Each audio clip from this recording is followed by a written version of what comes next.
Hi everyone, this is Boris. Welcome to Sketchman Boris, my channel. So here I'm just inking and painting the T-Rex I drew on the camera. You can also see that video on my channel where I explain the process, how I draw this. And it's really exciting to draw something new. And I think I'm going to try to draw as many different things as possible. So I hope you like this video. If you like, please share, subscribe. So instead of just putting a video like a speed painting like this with some music, I prefer to talk about some things. Firstly, it's pretty exciting to draw dinosaurs. I love dinosaurs, as I said. Like any boy, I was always fascinated and still am about dinosaurs. And the other thing is, in terms of coloring, I think you can do whatever you want in terms of coloring the skin of dinosaurs. Because if I'm not mistaken, if there are any paleontologists out there listening to this, if I'm not mistaken, we don't know the real skin color of dinosaurs. Apart from, we do have some references in terms of the dinosaurs that we have today, which is, for example, the perfect example is crocodiles.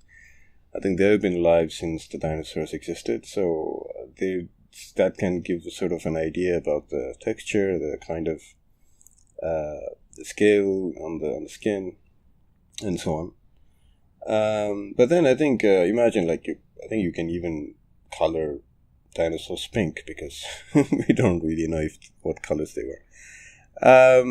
So I used the figurine that I have for the color reference,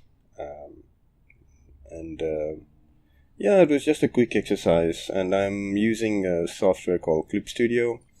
I'm a cartoonist and a comic book artist, so Clip Studio is perfect. You can do a lot of things in Clip Studio, and I think Clip Studio is way more adapted to artists than Photoshop. I mean, I have nothing against Photoshop, but each time I get really confused. And Photoshop is expensive. It takes a lot of space in your computer, and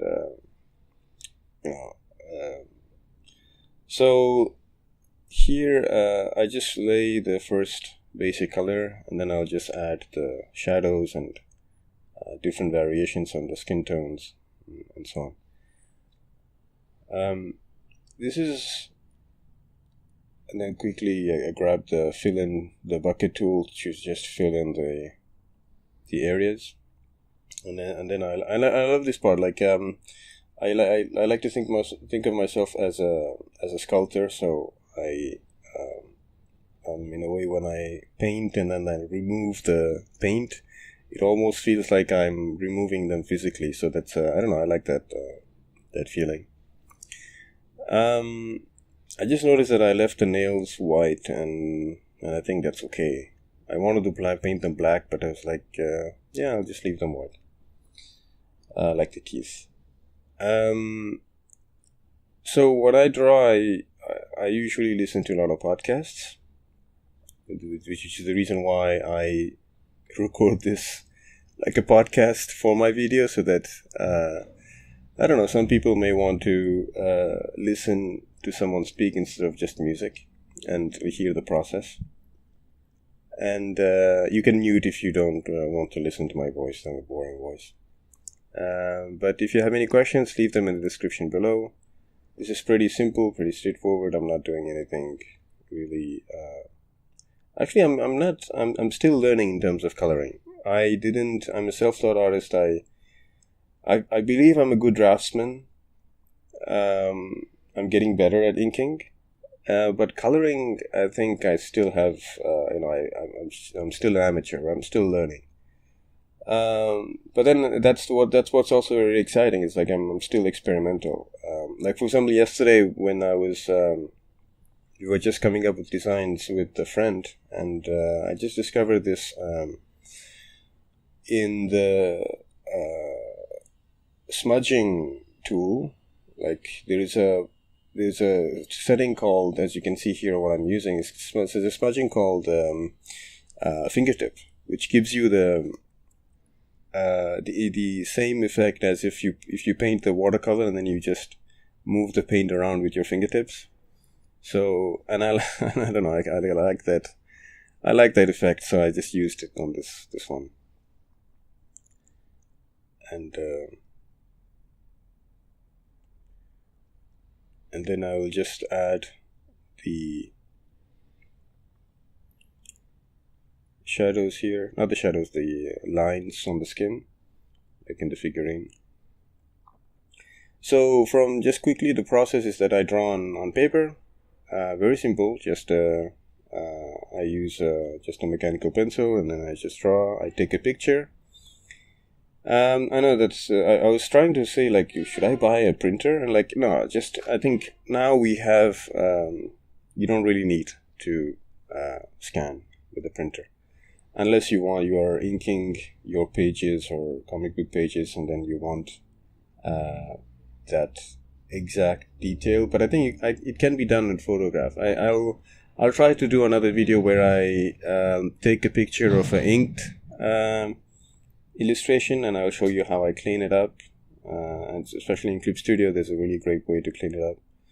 And then paint. That's really and I'm trying to paint every day because I'm really bad at it, and I think if you really want to improve at something, you should try to do it every day, even if you just do it for 5 minutes or 10 minutes. Just do it every day, because and again, this is what I'm passionate about. I love drawing, I love painting, I love creating stories, I love telling stories. By the way, if you're new to the channel, I also usually put the links on the description for my other stuff I do. Like, I do some podcasts on SoundCloud. I have another YouTube channel called Movie Messenger, where I talk about movies. And I do blogs. I love cartoons, so I post my cartoons on Instagram.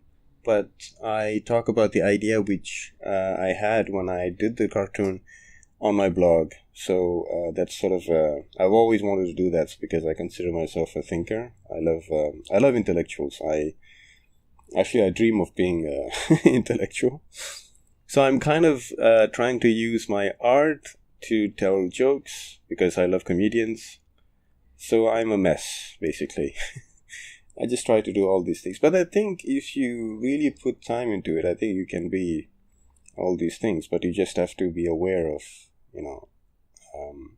that you have to sacrifice. Like, so here, when I put in these shadows, what I did was I used there is on the layer on the right, there is a button which looks like a flat cylinder. I don't know if you really call that, but like a coin. And if you click that, it creates like a mask. So this is really useful when you are shading. You could, let's say, for example, you put the basic mid-tone, and then you want to put the highlights and shadows. Like, for example, for shadows, if you don't want the shadows to go out of the zone where the area where you painted the mid-tone, you can click on that. You can add a layer and you can click on that. So, and you have to put it on the shadow on top, so that when you click on that flat cylinder, it says that whatever I paint should be within the zone of the below layer. So I don't know if that makes sense, but I'll make a video if you want. Again, if you want any specific videos, just ask me. I'll try to do them. I want these. So again, I want you also to try. I want this channel not only to be like a monologue, but like a conversation, because I'm also learning, and I love teaching. So it's by teaching that I also learn. So, and there you go. Like, that's just the illustration I did. So, if you have any questions, please leave in the description. If you have any requests, leave them in the description below. And until next time, this is Boris, Sketchman Boris. Please like, share, and subscribe. Signing off.